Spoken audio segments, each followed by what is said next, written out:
For today's video, we'll talk about OS command injection or command injection. So, what is command injection?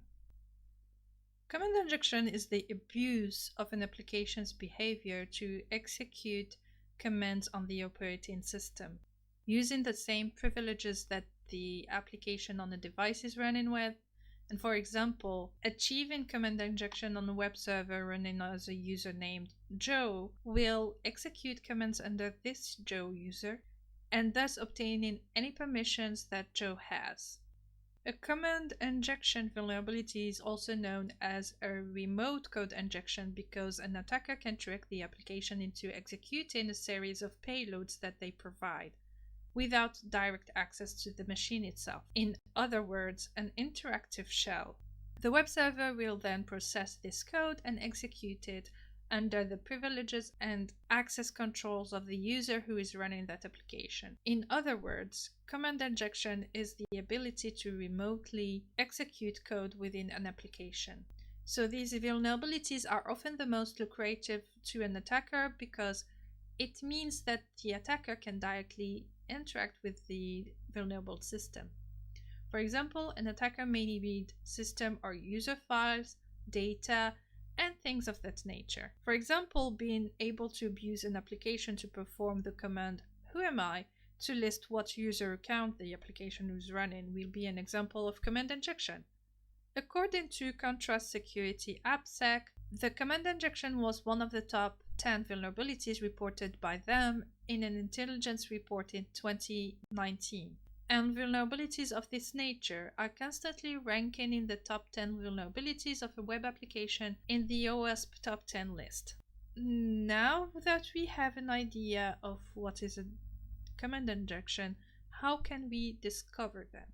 So this vulnerability exists because applications often use functions in programming languages such as PHP, Python, Node.js to pass data to and to make system calls on the machine's operating system.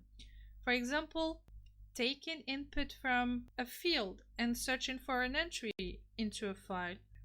Take this code snippet. So here, the application takes data that a user enters in an input field named title to search a directory for a song title, and if we break it down more, so this application stores MP3 files in a directory contained on the operating system. We can see this here. Then the user inputs the song title they wish to search for in the variable title. The data within this title variable is passed to the command grep to search in a text file named songtitle.txt for the song that we are searching for, and then the output of this search of songtitle.txt will determine whether the application informs the user that the song exists or not. Now, if you see here, the function that is used for executing the command is the exec one. So this sort of information would typically be stored in a database, the song titles, but here this is just an example of where an application takes input from a user to interact with the application operating system. So an attacker could abuse this application by injecting their own command into the title variable. And so rather than using grep to search for an entry in the songtitle.txt file, we could ask the application to read data from a more sensitive file. And abusing application in this way isn't just for PHP, but it can be possible no matter what the programming language used. As long as the application processes and executes it, it can result in command injection.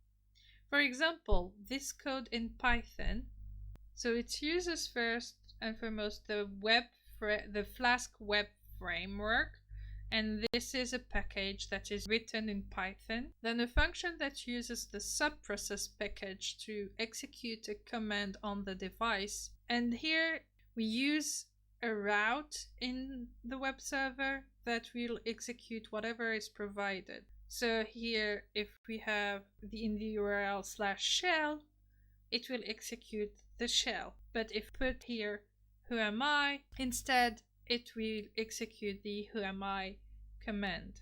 You can often determine whether or not a command injection may occur by the behaviors of an application. So an application that uses user input to populate system commands with data can often be combined in unintended behavior. So for example, we can use shell operators to combine two or more system commands and execute them. Operators such as the semicolon, the end, or double end. And all these will combine two or more system commands and execute them both. So command injection can be detected in mostly one of two ways: blind command injection and verbose command injection. So the blind command injection is when command injection occurs, but there is no output visible, so it is not immediately noticeable. For this type of command injection, we need to use payloads that will cause some time delay. For example, the ping or sleep commands are significant payloads to test this. Another method of detecting command injection is by forcing some output. This can be done by using redirection operators such as greater than. For example, we can tell the web application to execute commands such as who am I and redirect them to a file. And then we will use a command such as cat to read this newly created file's contents. So testing command injection this way is often complicated and requires quite a bit of experimentation, as the syntax for commands varies between Linux and Windows. The curl command is a great way to test for command injection. This is because you are able to use curl to deliver data to and from an application in your payload. So for example here, we get curl and then the whole URL, and if we put this URL and decode it, so remove the %3f, %3d, and so on and so forth, and replace them with what they are, we'll get this. That's what it looks like, the URL.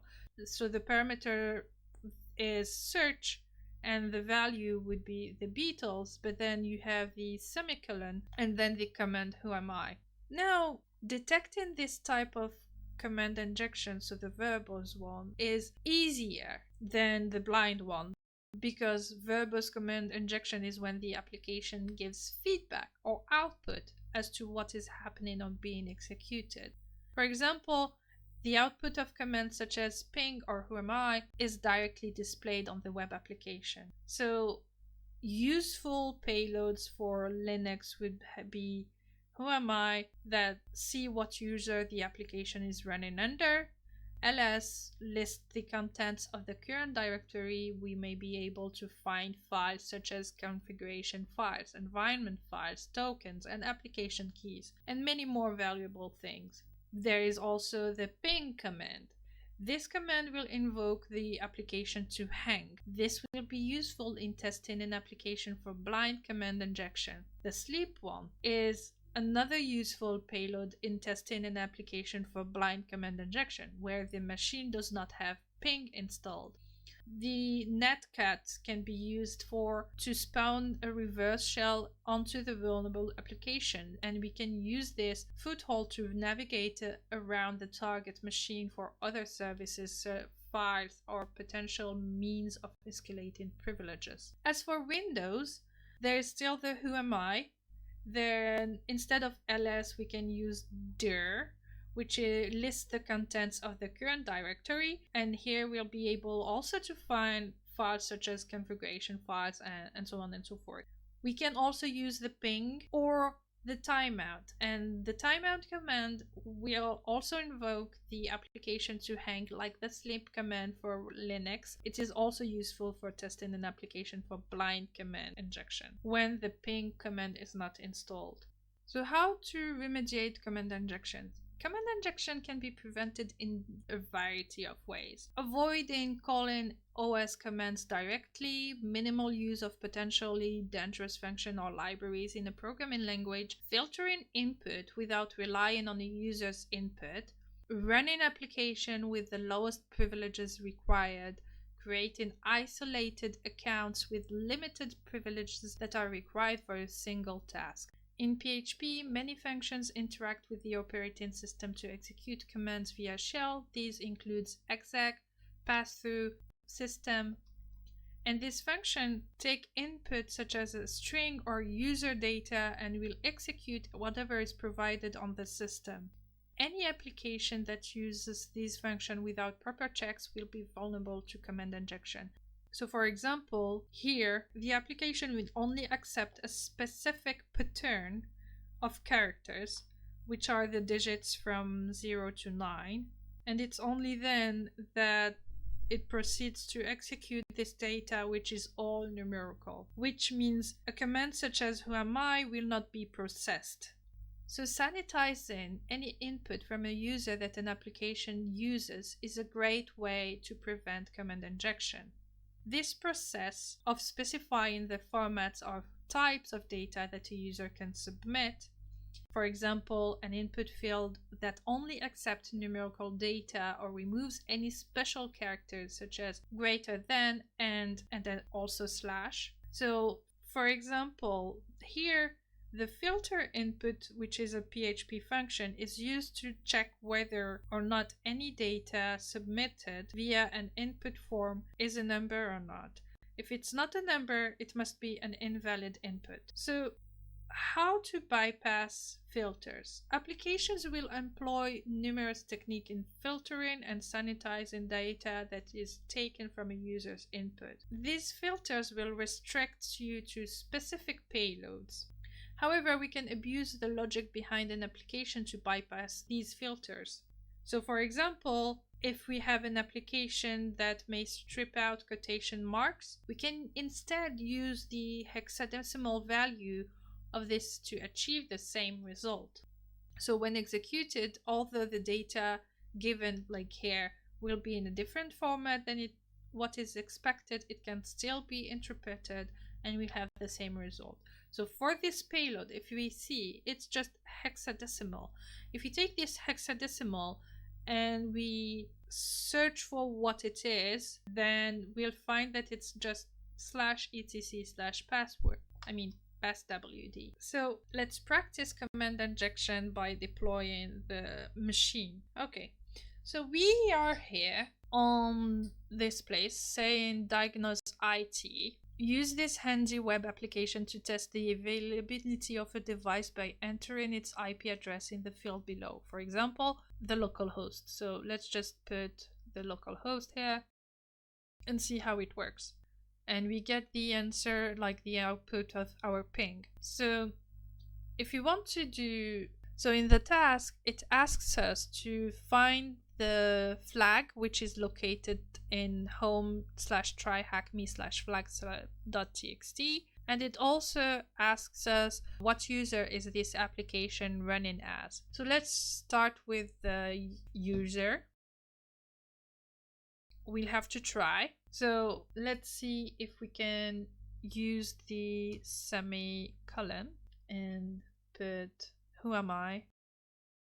So if we put the semicolon, and what we can see at the end is this www data.